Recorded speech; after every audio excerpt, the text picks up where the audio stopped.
Who won? Go. Good morning. Welcome to B Cube Sunday morning. Now, this is a very special B Cube Sunday morning because if you look out the window behind me, you can see the Seattle Center. And in the midst of that is a Worldcon going on. And it's not been a bad one. But we'll get into what a fun place it is to be in a moment. But let me introduce you to our guest. There I am. I'm walking down the halls of the dealer's room, and there's this guy sitting there at a table um, with this young lady. With these great books. I wait long enough, and he walks away, so I get to go in and talk to the young lady. And it turns out that was. Yeah, she glared at you, didn't she? Yeah, This is C.P. Snyder. I got it right. Schaeffer. Schaeffer. You see, I mean, we even rehearsed saying the word. Yeah. C.P. Schaeffer. We Now, did. he's sitting here in front of a couple of books. So, why don't you tell us who you are, what you got them posters up there for, uh, and get moving? Yeah, so CP Schaeffer here. We're out in Seattle. I'm from the Midwest at Indianapolis. We came out to our first Worldcon to try to promote my first two books that are out. The Kuiper Rogue. Wait a minute. Kuiper Rogue that way, and Western Lights the other way. And Kuiper Rogue is a space adventure about a rogue asteroid from the Kuiper Belt that's going to come in and wreak a lot of havoc with the inner solar system. And it's first noticed by a team of astronauts on a moon base on the moon Titan around Saturn, and they rush to alert the world. Western Lights is about a topic that really concerns me my whole life, which is our messing with our planet and global warming and how we're ever going to correct the problems this hole we've dug ourselves into. So I've had to realize we can't, and I've created a time travel element with people trying to go back and correct some things that we've done horrifically wrong. So, is it time travel adventure, or is that just a secondary little bitty? Oh, by the way, you know, No, it's I mean, it happens probably halfway through the book, but it's created by natural forces, forces of nature that actually interact. And we're going through a core flip. We're going through a solar maximum, and the two of those, when they interact, as you can kind of see in that crazy looking artwork there that Jeff Brown created, um, the amount of magnetic energy release at times when it's as strong as it can be will actually transport things to different times and places. And our team gets caught while they're following this phenomena. They get caught up in one of those. well, now let me ask you a question. There's hard science fiction. There's and then there's real science fiction, and then there's people. The only thing they're missing to make it fantasy is a elves and dragons.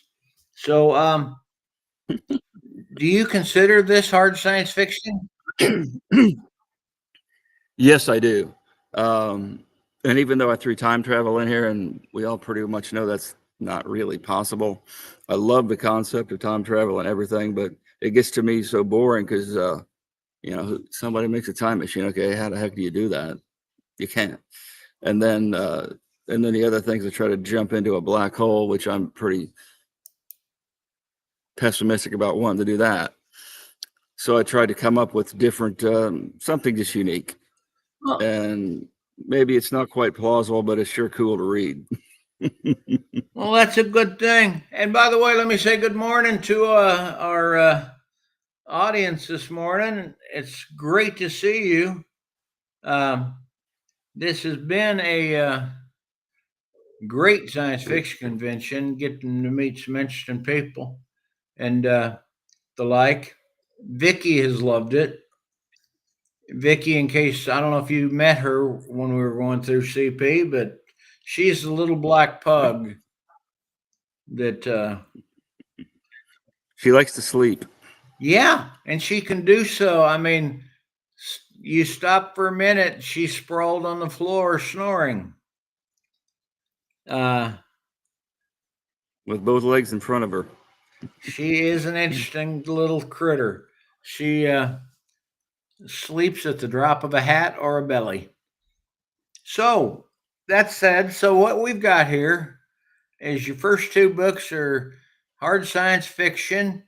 Now, you mentioned a name for an artist. Yes, Jeff Brown.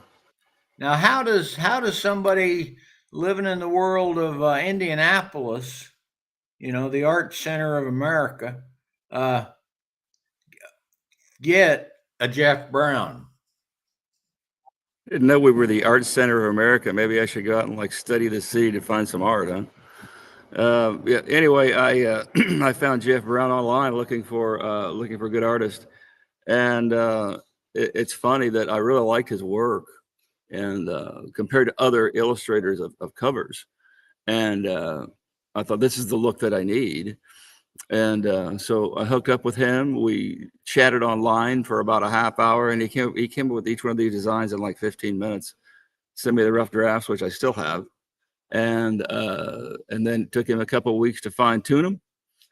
So I'm sitting out here at this convention, and I bent down to grab something, and I sat back up, and this guy says, "Hey, Chuck, what are you doing here?" I'm like Jeff, like, "Now, what are you doing here?"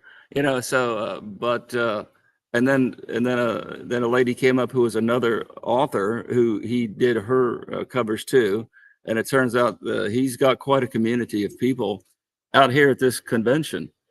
So yeah, he's a pretty popular guy. So I just stumbled across one of the best artists there is out there to do cover work for books, and I can't tell you the number of people who have stopped at our display just because they like the look of the artwork. And one guy even said, "Is that Jeff Brown's work?" I was like, "Oh, yes, it is." Everybody must know this guy. They've So got styles, but yeah, you chose wisely and on your artist. And I haven't read. thank you. Yeah, Cheryl says Cheryl. I have a sister named Cheryl, and she's always been Cheryl to me.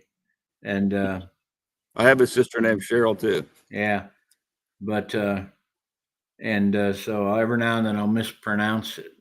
The but that looks like fun. So what's the surroundings like? I mean, you look around. Do you get to see? I mean, I had Robert Silverberg almost crash into me with his cart, and I we got a chance to chat. But it's like the beautiful thing about Worldcon, you can go and see anybody anywhere. Yeah. Oh yeah, and just right behind me, over that way, about 15, 20 feet is David Gerald, The David uh, Gerald.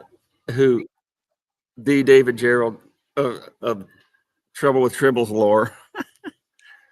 So I hurried over there and embarrassed myself and got an autographed copy of Trouble with Tribbles. So he got a kick out of that, and so did I. Did you get the So script or the book? the script, the book with the script in it, wasn't just the script; it was the book describing how he came to be out in the studios and got to write that story. So yeah, Yeah, I but the know. script is in He there. he So I did it can't. when he was 9, I think, or something like that.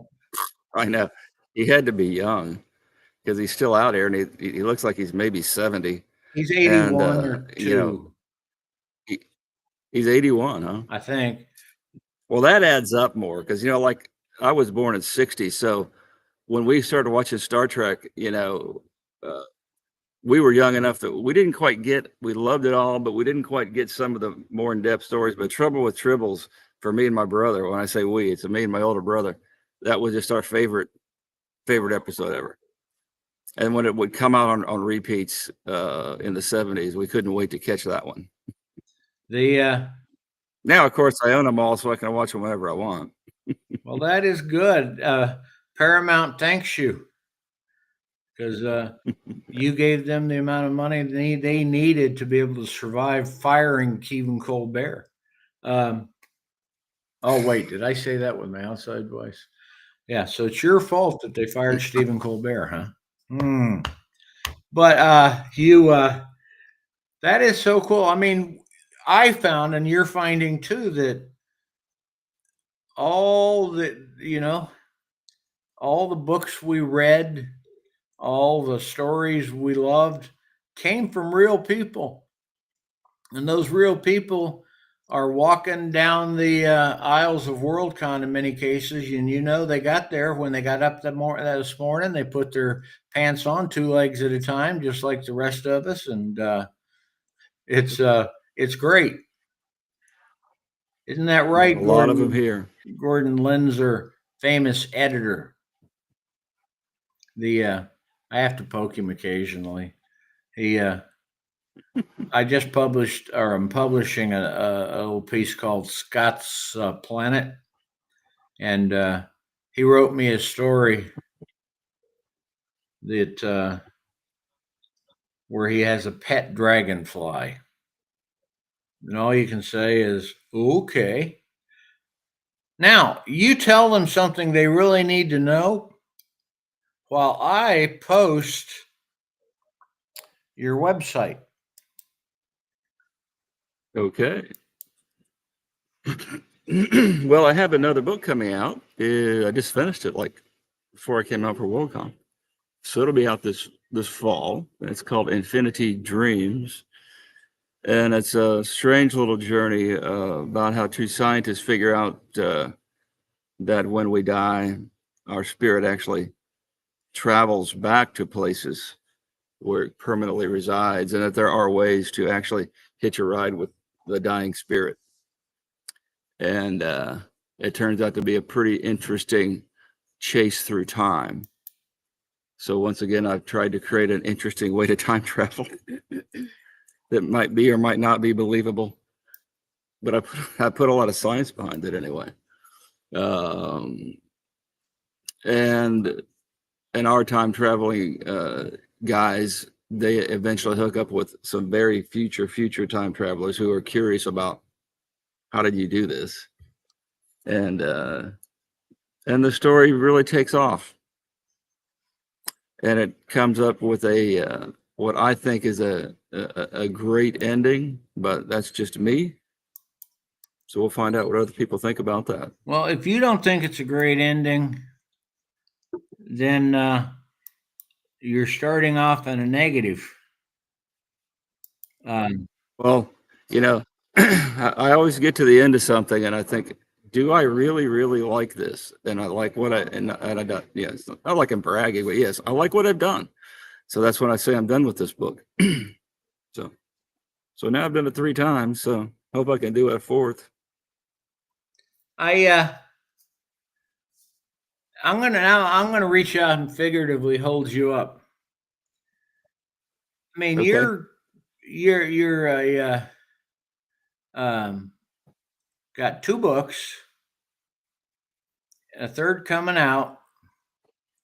You are a youngling in the as you maneuver your way through the forests of the greats that have gone before you and will follow you. And all of a sudden, you're sitting at a Worldcon with a dealer's table with one of the best artists in the country, posters behind you, looking over your shoulder and waving at David and Gerald. David and Malcolm's over there too, and they brought Charlie. Okay, what gives? How'd you get there? Well, you know what? I learned in college how to become a workaholic, and it's either a curse or as a gift. But so when I graduated in '82, I thought, you know what? I got to finish this engineer. I got to finish this engineering career. So, and I always wanted to be a writer, but I had other things get in the way. So, I've been a structural engineer for 43 years. I own my own business, coast to coast. We design buildings. And so the past 5 years, I've decided, when I'm done, I want to start finally writing my science fiction. So the good thing from that end is, even though I'm older than most starting writers, I have some money to back myself into it more quickly. So that's how I found, the likes of Jeff Brown and a very good editor. Claire is just, when I sent her Kuiper Rogue, and I thought, okay, this thing is done. This thing is really good. She's going to love this thing.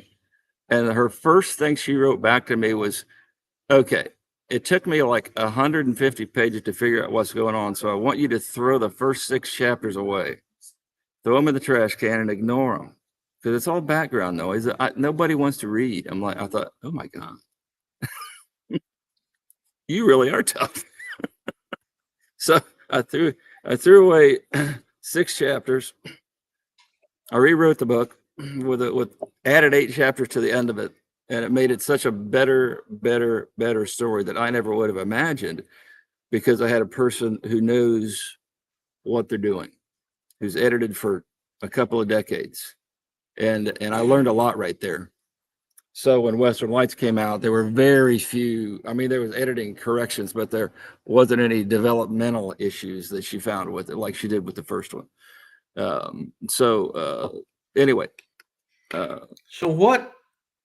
I like this journey. And I like getting on journeys, and I like just diving into them, and I don't stop. So I take what I learned in 40 years of engineering, designing buildings, and taking that into writing. So You just start it and you don't stop. that's brilliant. Now, you've said all that, and that's every bit of it is gold. And I can say, hallelujah, you got it right. Um, the You learned quick. Yeah. Now, if you had to bundle that all down to one simple paragraph or 3 bullets for the other new writers who are wanting to come in and do this, and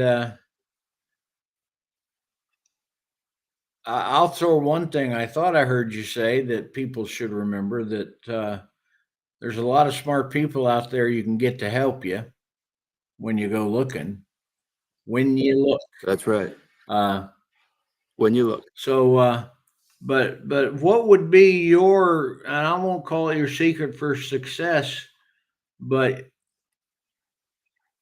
what do you know now that they should know now, so they get to be sitting there looking over their shoulder, waving at David Gerald? Well, the first thing when it comes to like writing a book, you got to realize it's a marathon, not a sprint. You have to be able to take time in your life to be patient with it, and to set a couple hours aside each day, maybe, or an hour a day, or 4 hours a week, whatever it is, where you're just going to do that, and you stick to your guns, and you never fade from that. And you also want to do, from my perspective, I don't care what you're writing, you want to do your homework on anything you're writing, because if you don't do homework, and you can't put that helps you put your own depth and passion into something, because you have more ammunition to use as you're going through.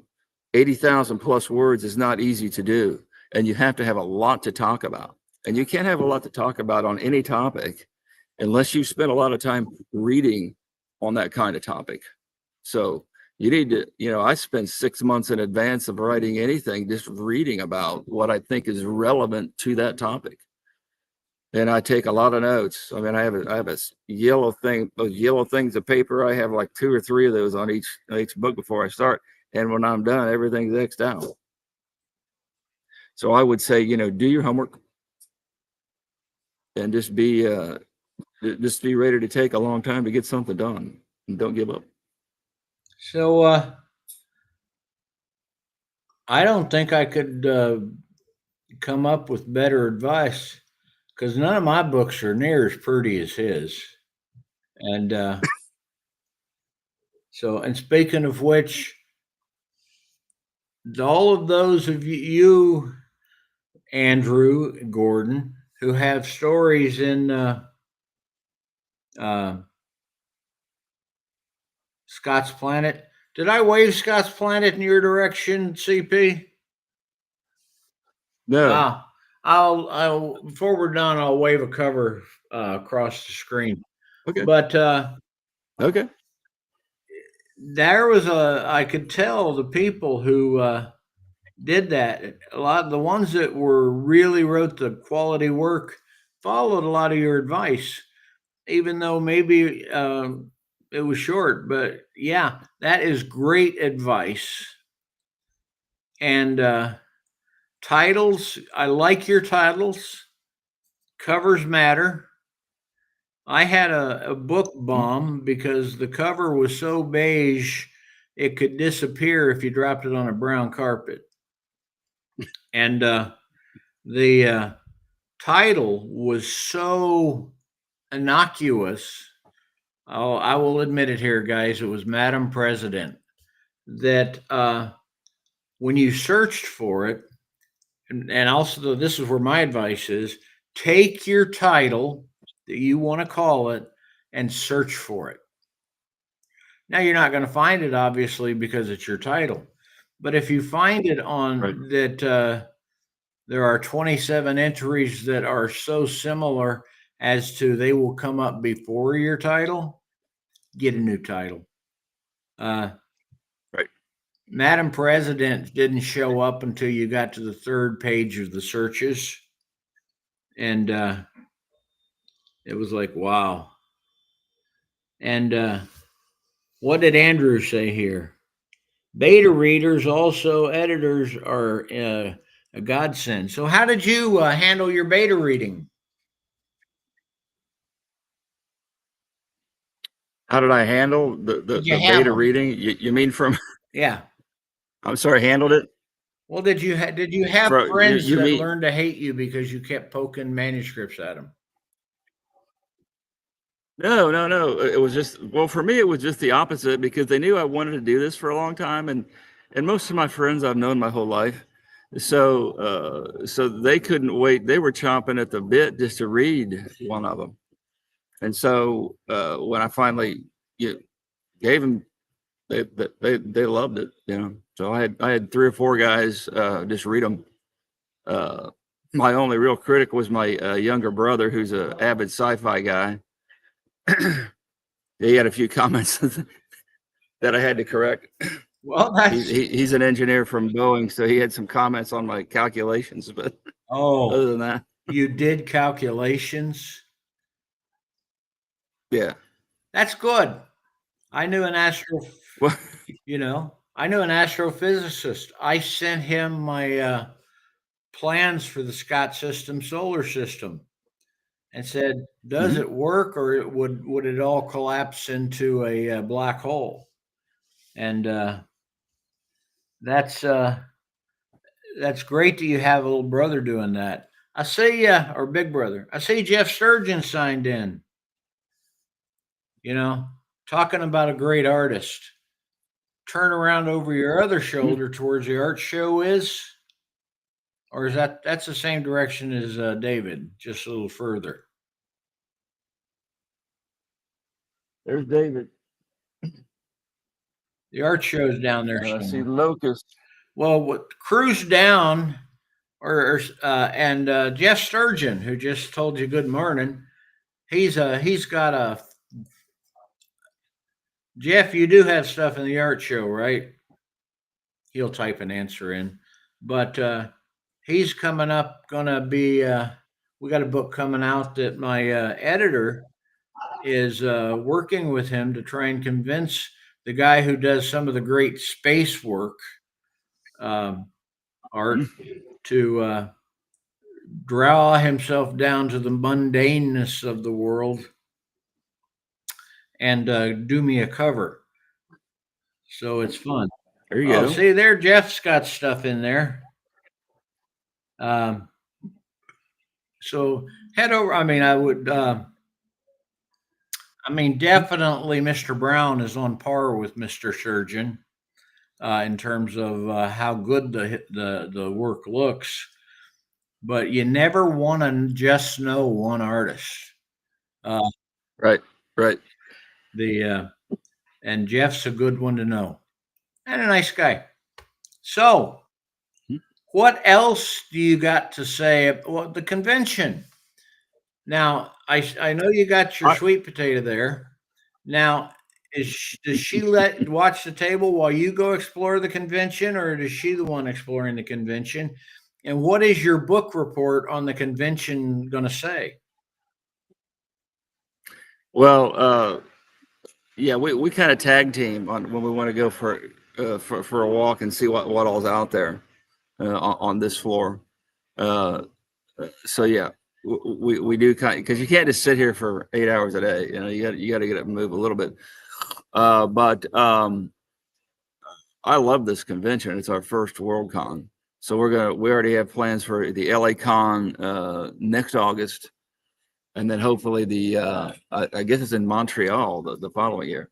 But yeah, what they do here is incredible. My only regret, which is a big regret, is that I had to stay here so long at this table that I couldn't go to so many of these readings they have and workshops. I went out to the SIFWA uh, show out in Kansas City back in June, and I probably went to a dozen different workshops there. We didn't have a table, so I thought that was really a great learning experience. And I was sort of looking forward to that here, but then I realized, I can't really do that. So I just got to one yesterday, but they have so much to offer here. It's pretty impressive. I didn't realize it was going to be 4 floors of all these things to do, and all these great. I'm just going to say writers, but they're uh, these people sitting and discussing these things yesterday. That we were talking about extending life. Can people live for 500 years? And it was pretty fascinating to listen to that. A room full of people. You had four panelists across the front that knew a lot about what they wanted it to turn out to be like, and then the input from the crowd was pretty impressive. So I enjoy sitting in on things like that. That's where you gather ideas, and but this place is just full of ideas and smart people, and can't imagine it being any better. Now, are you going to do the right thing and say hello to your kid brother so that he knows that Big Brother made it good? Hey, Mike, how's it going? Well, my big brother, I got a big brother, and a little brother. I already sent my big brother the picture of David Gerald the site, and he got a kick out of that. But yes, hey, Mike. So, yeah, I mean, and I don't mean to blow smoke up your 60-year-old ass, but or whatever. Hey, I'm 65. I collect Medicare now.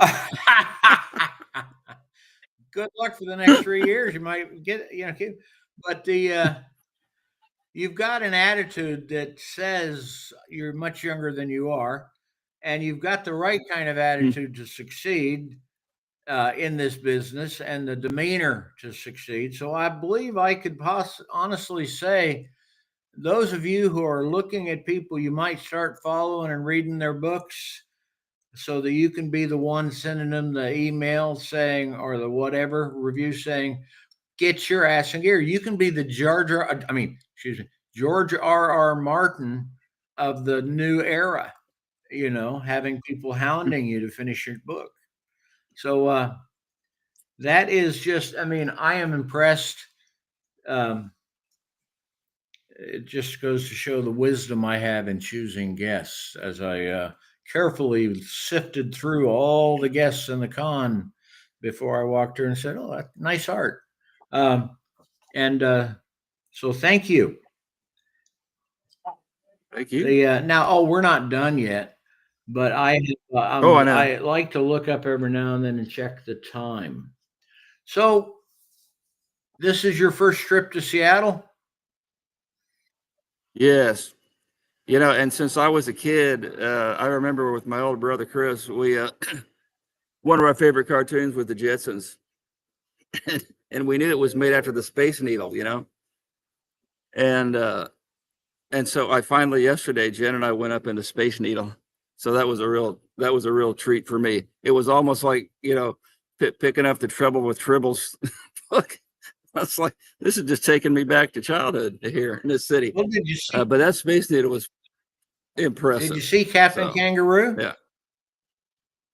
Oh yeah, so I got a picture with Captain Kangaroo too. It is. Yeah, that's on my Instagram as me and Captain Kangaroo. He is such a cool guy.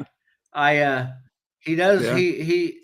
With just a twinkle of his eye, he can shift into being Scotty on Star that's what he Trek. said. Now, Right, right. He said that. here's a vision for I you. can see that. What if Captain Kangaroo actor Bob Keegan, I think it was, had been selected to play Scotty? You know what? They might have had an episode with Captain Kangaroo. You know, the trouble with kangaroos. Who knows? But he does look just like Scotty. Yeah, So he's got them Mr. both. Green Jeans could have come along, and the Mr. Green Jeans. Moose. I loved Moose. His little characters. Oh no, There's been somebody logged. Yeah, you froze and went away. I still see me. There's been so many great costumes here too. It's fun just to sit here and watch everyone go by, and uh, we have a great booth location on a corner. So Yeah, it is great. So, who won the Hugo? I don't know. I didn't get out there last night. Well, someday it'll be you. I'm sure that somebody on that uh, list is gonna uh, pop in with who it was. Yeah, Cheryl, Captain Kangaroo was a great show. I was talking to him No, yesterday, and he points out to something that he described in an event. He says he's there, he's talking to somebody, and they're just something about that he knows they recognize, but they don't recognize. And he says, and all of a sudden it dawns on them, and you can watch their brain open up to a happier place for all the memories they had as a child watching Captain Kangaroo come pouring in. And it's just like watching an epiphany in action. That's the beautiful thing about this convention. People watch. Oh yeah, Mr. Green Jeans. I threatened to. I've got more. I got more overalls than Mr. Green Jeans had in the whole prop department. But most of mine got paint and holes and stuff in them. I actually did work for a period of time as a farmer, and wouldn't be as fitting. But if I make it down to LA for LA Con, I will take me a pair of them. green And when I jeans. find out where he's going to be, I'm just going to sneak up on him and maybe get one of those little rabbits on my shoulder Yeah. or put some moose antlers on Julie or Vicky. I'm sorry. So, who here in our comment section has been or is at Worldcon? We had a healthy B Cube press because KG Anderson, I know, was here. She was one of our editors. Deborah Godfrey, I know, is here. I'm here. Earl Roski's here. Lou Berger is here. Cliff Winnig is here. But they're all too hungover this morning to be watching this. You know, another guy. You know, we keep talking about Captain Kangaroo, but another guy that was here And Jen and I got to talk to him yesterday.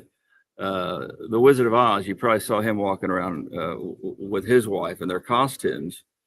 They were so amazing. Anyway, he walks by our booth a lot, and yesterday we said, how did you guys make those costumes? It took him over a year to make those costumes. They make them themselves. And I was like, well, are you a costume artist in Hollywood? He goes, nah, I never wanted to be.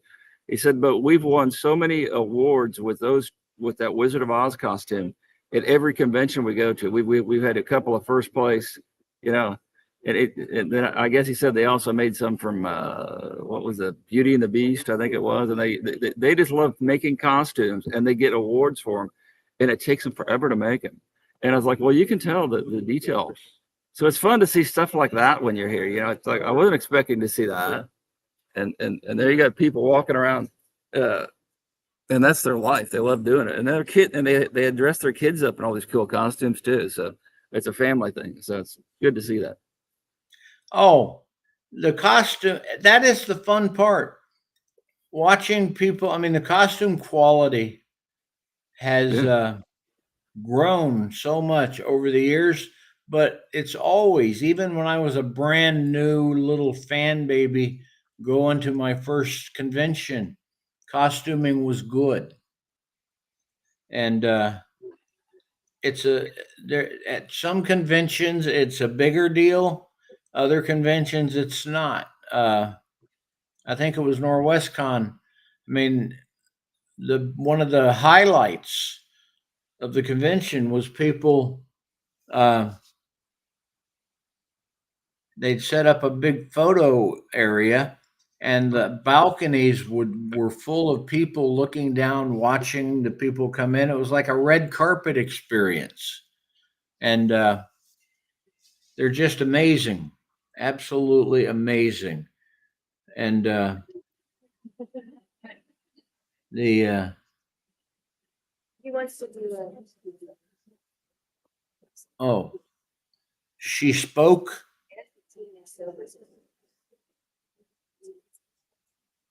Oh, okay. I'm sorry. I thought she was making a point for you to you. Okay. So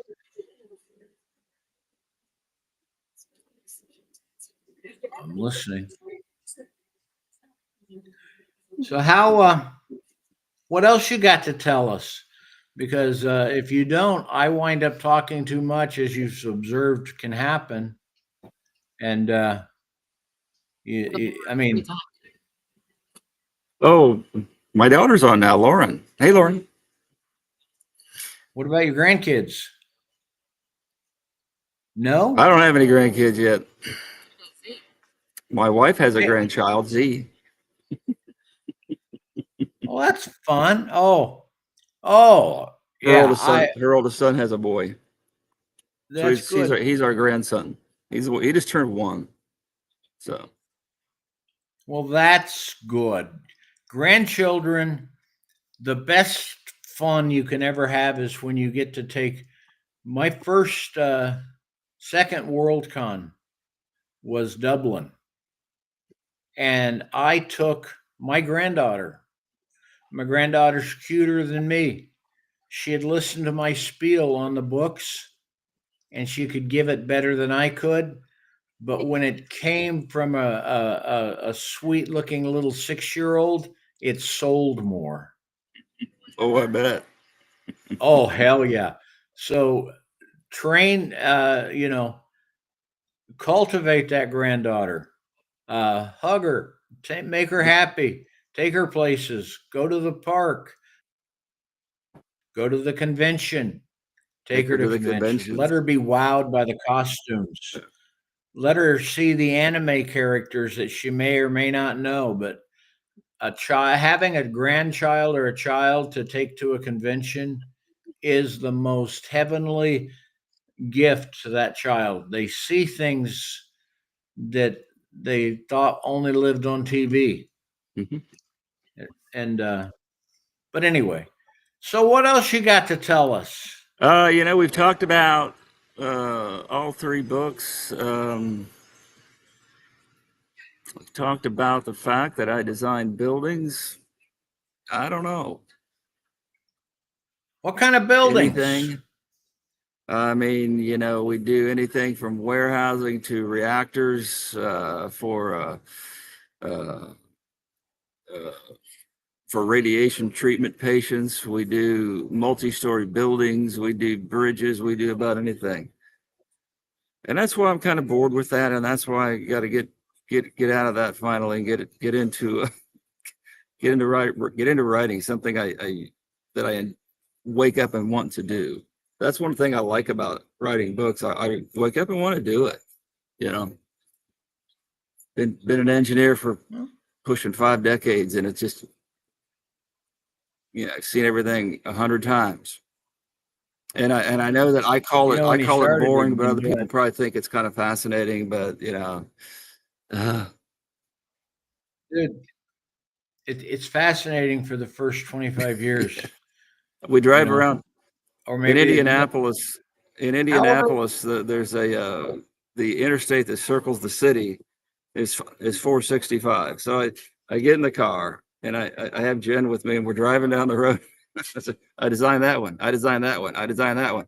And it's like I got to quit saying that. They go, yeah, we know. And it's like, okay, enough of that. So yeah, and that one, if the wind ever gets above 45 miles an hour from the southwest, don't go near it. don't stay in that hotel. We don't have that problem. But Oh yeah. Well, I wouldn't expect you to admit it live because they're going to subpoena you anyway. But it's going to be worse if they subpoena you and you've got an evil chuckle to my comment.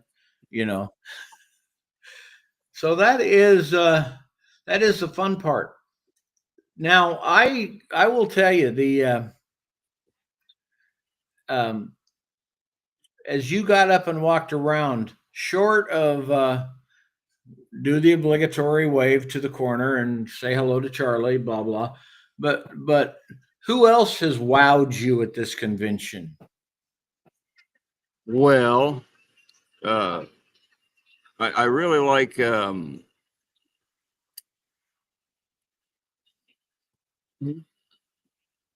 yeah, Atlanta's down there. We just met her at this conference because she knows Jeff Brown.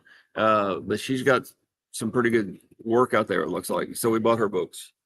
And there's a couple authors here, and of course I lock up when I try to think about their names. But I met them at the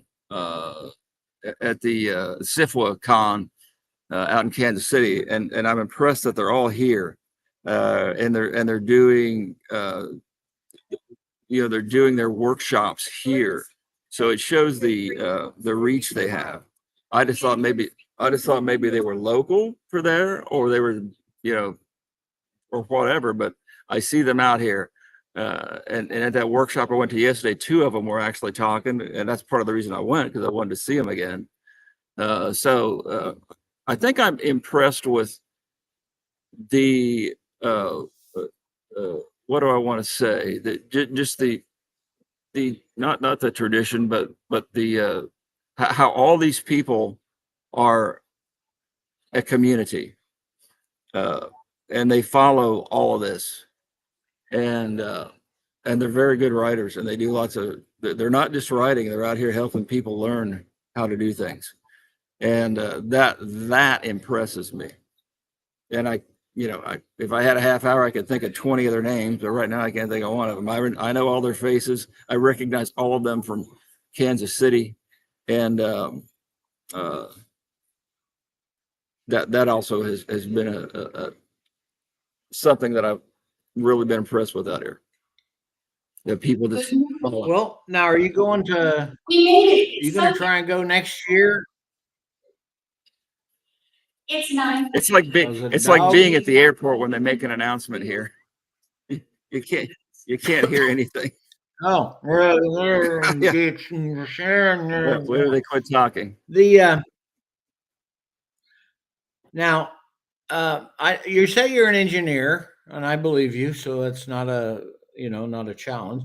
The engineers make great writers, oftentimes. And one of my favorite engineers, he's got a new book out. When I was down in San Jose, I ran into a fellow named Dennis Taylor, and he was just done like the first or second Bobaverse book. He's an engineer who wrote the Okay. Bobaverse, and have you No, read him? you told me about him. Yeah, Dennis E. Taylor. If he's at the convention, which I don't know, I guess I could look it up. Uh, Look him up. He's an incredibly talented writer, and he did that despite being an engineer. And no, kidding. No, because so you engineers in writing have that. You can have your own convention someday, but that's a good thing. So now I had one question that's totally unrelated to you. It is for Andrew Lucas. What the hell did the senator in Maine do that annoyed Canada? Now, give him a second to realize we're talking about him. And there we go. I read that, and you were in such a good role that I didn't want to interrupt you or even take the risk of. Oh, this isn't a joke. I thought it was a joke. So this is actually real. I assume as such, because Andrew Lucas is a gamer and he never makes jokes. So are you a gamer? Did you and your brothers have a secret place you went to roll dice? No. And, We were as far orcs? as me, we were just sci-fi geeks. We just like watching whatever would come on TV. We would watch. So, scratch Star Trek. What was your favorite sci-fi TV stuff? Well, besides Star Trek, there wasn't a whole lot back then, but there was Twilight Zone, obviously, and Doctor Who. And then the mid-70s hit, and my God, there was, we had to have the Salvation of Star Wars to find anything to watch, because I think there was something called Space 1999 was horrible, some British thing. And then be careful. You're at a sci-fi convention. You must speak of British science fiction and I was only 14 when it came out, so maybe my opinion would change as an adult. We liked Battlestar Galactica when it came out in the late 70s too. Although the newer series is way better. And that is one of my great regrets, because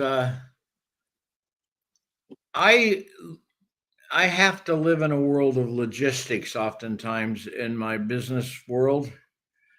And any complex organism without a support structure is going to collapse, and it's like, okay, guys,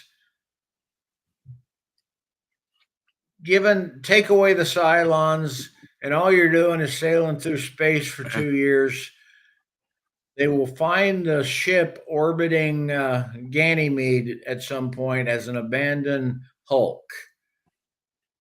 Looks like their life support systems failed and they all died. But a guy who loves Star Trek saying, I just couldn't suspend disbelief for that, Yeah. But we all have our levels. How much suspension of disbelief do your books take? Not much. I believe them. To me, they could work. That's the good answer. You do.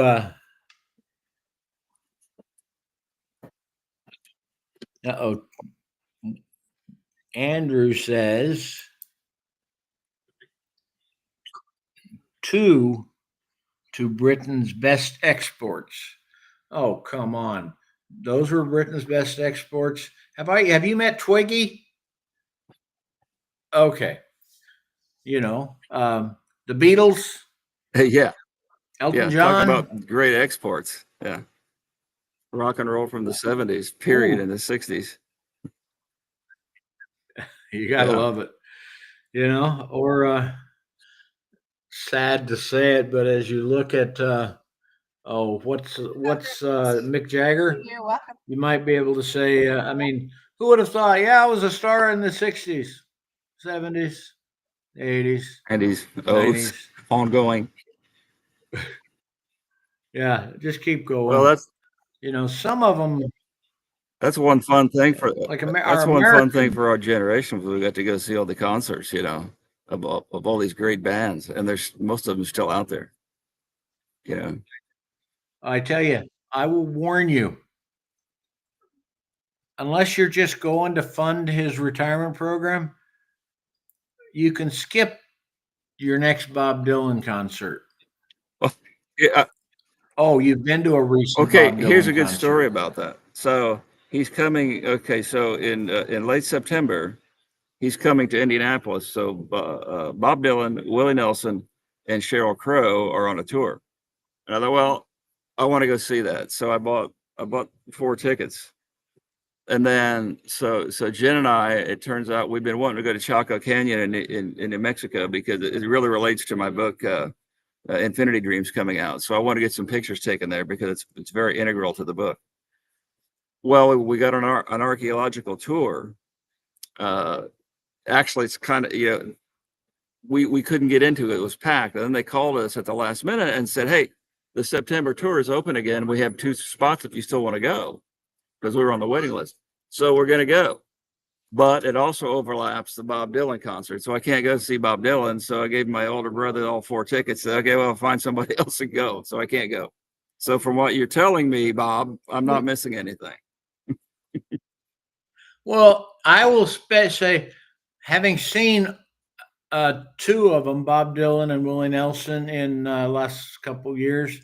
Willie Nelson is every day of his age, but every ounce of his talent perseveres.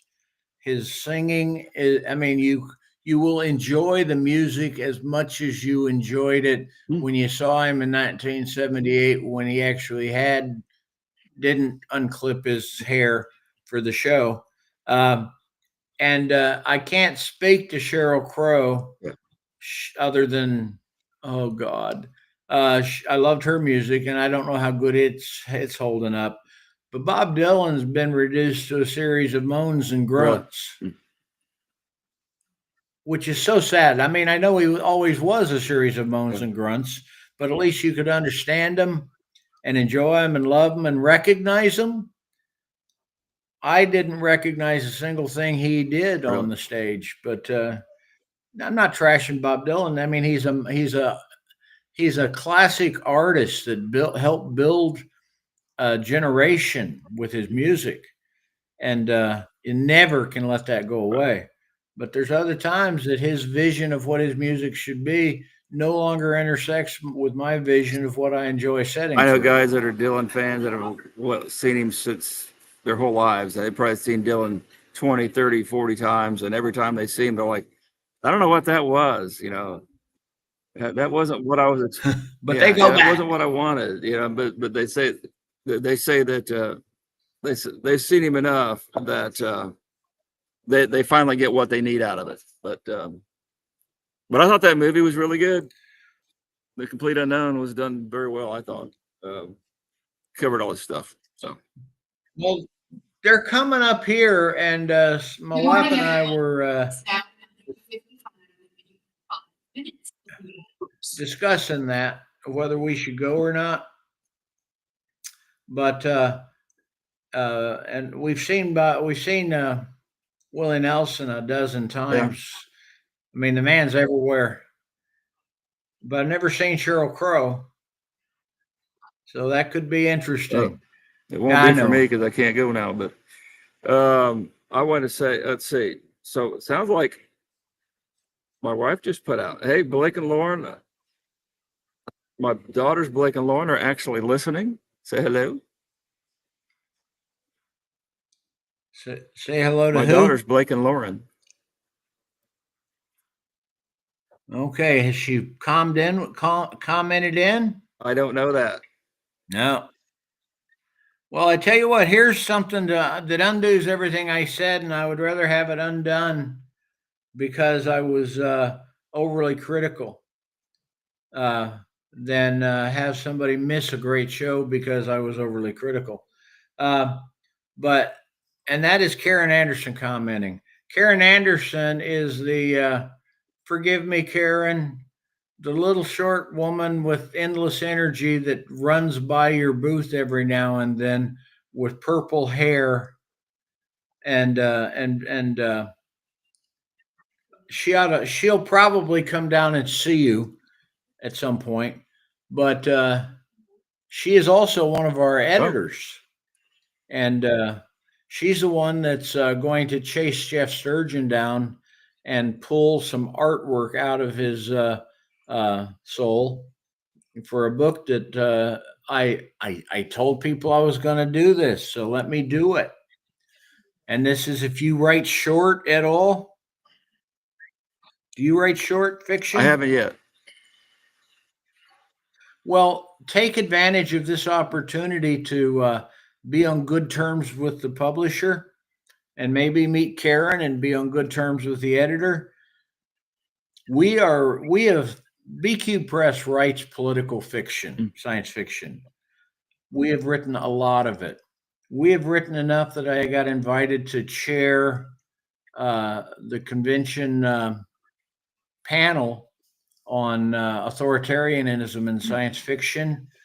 And I'm left enough that one of our people that says we're of the opinion, you can't say that about Trump.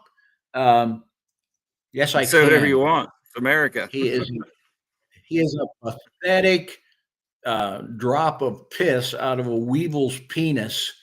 You know, he is a self-serving fuss bucket of surrounding himself with people that are smart enough to know how to use him to get what they want to enrich their bank accounts and dribble enough into Trump's so that as long as he doesn't smell the dribble, he'll enjoy it.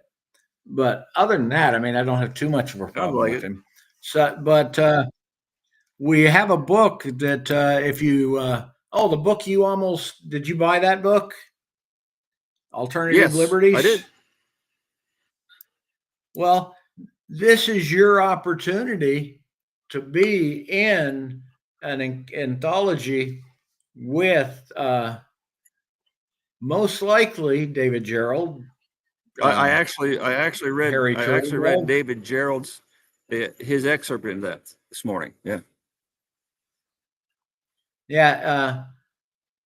Now, which one was his? What was the title? It had to do with I don't remember the title, but it was about Christianity in America and how it's just such a fallacy. So that was his. I don't remember the title, but that was it. Yeah, but it's fun. Yeah. Well, the best fun I had with David Gerald on a story he wrote for us. It's in the Green Book, Southern Truths. Go down to anybody at the convention. They can go down to the Radcon booth where BQ Press is the guest of honor this November or this February coming up. And we donated about 100 books so that they could give them away for donations to help pay the cost of bringing in the guests they want. And in that, he wrote in Southern Truths, he wrote us a story called The Trouble with Dribbles. All right, it's 10 o'clock. That's perfect. Yeah. And and in there is some hint of a discussion that it's about basically you get somebody with the ability to urinate unlimited amounts due to implants, and he winds up making part of his living by going to mother-in-laws, politicians, and ex-husbands' Oh graves. no. Uh, oh yeah, and if you follow him online, but that was the name of it, The Trouble with Dribbles, and it's just funny as hell. And the fact that he was willing to give us the pun on The Trouble with Tribbles, um, was Yeah, so that's cool. funny. And oh, it was real funny. But anyway, we write political books. We publish political books. And Karen, when she comes by to smile at you and leave your wife saying, "Who was that? And why did you look at her that way?" Uh, you'll get over it. She went to Yale. So you're you know, but the this book we're doing is the point of it is I have always written or edited books that I thought were had some humor, had some redemption, weren't especially mean and overly negative because you have to laugh, have a chance to laugh between the scenes, or too much darkness will kill a book.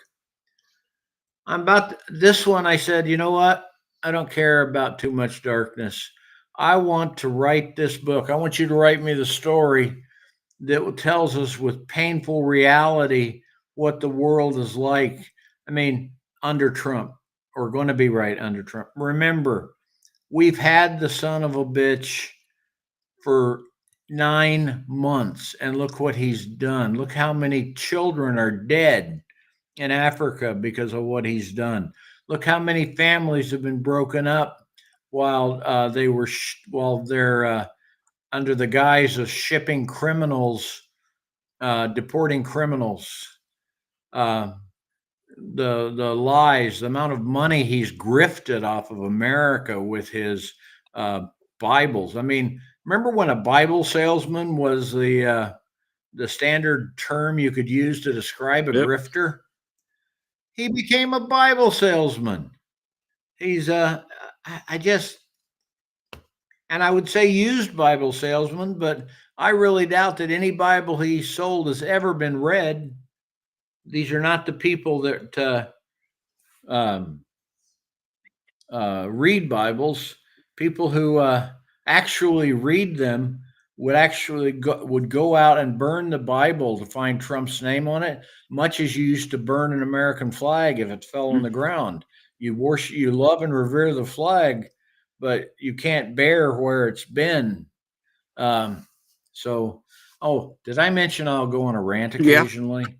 So we're doing that book, and technically it's alternative liberties Okay. too, but it might be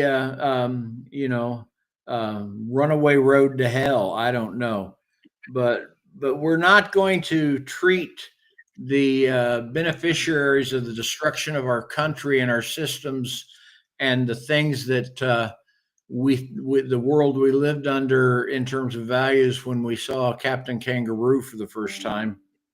Um, so get your word. The post for the book is going to go out on Facebook as soon as I get home from Worldcon. But for those of you who have been in my books, uh, written for my books, we're still looking for the average length of the story is going to be about 2,000 words. We're going to put a cap on it of 4 to 5, unless you're somebody like, you know, if like for example, if we picked on David Gerald all morning, David Gerald said, "Bob, I got a story for you, but it's 5,500 words." And I'll just tell him to find a way out of that last 500 Yeah. words and we'll consider it. Yeah. So anyway, uh, I hope Karen comes to see you. She is just a charming person. Okay, now I went on a long enough rant that I ate up the rest of our time. So now tell us how you want to close this podcast out with how you want to do it, the promo for your books, because the reason you're here is to get people to buy your books. Right. Well, I'll tell you, I put a lot of work into Kuiper Rogue and to Western Lights, and that's why we're here to try to promote them. That's why we meet guys like you, Bob, and just I'm glad you put me on this show. I think it's been a great thing, and trying to increase readership. I don't care what I sell a book for at my age. I don't care if I give it out for free. And the thing is, it's available on all Amazon formats. Just get on website cpschaeffer.com, or just go right to Amazon, and you can find it in all formats, both books, as will be the third one here, hopefully by the end of the year. It just takes a while to edit, you know. I'd also like to say I got some kids Available. they're watching. So, well, Mike and Marilyn, my brother, are on, and then my son-in-law Aiden is on, and little Z and Ollie. So hello. But yes, definitely trying to promote things and just get the readership spread around the country, around the world. I've had book sales in on Amazon. We have 40% are US, 20% are UK, and 15% are in Australia. And then there's some sprinkle all around the world. So we're just trying to spread the word, see what people think. We've got great reviews, over 100 positive reviews on each book on Amazon. And go back to that. That is amazing. You know how many good books are out there with 15 reviews? If you've got over 100 on each, you know. yeah, and it shows it right there on Guys. Amazon. So I think Western Lights has a 4.5 out of 5, and Kuiper Rogue somewhere in the 4s out of 5. And it's received Titan Awards, Reader's Favorite Awards. So got a lot of good reviews and a lot of good critique on them.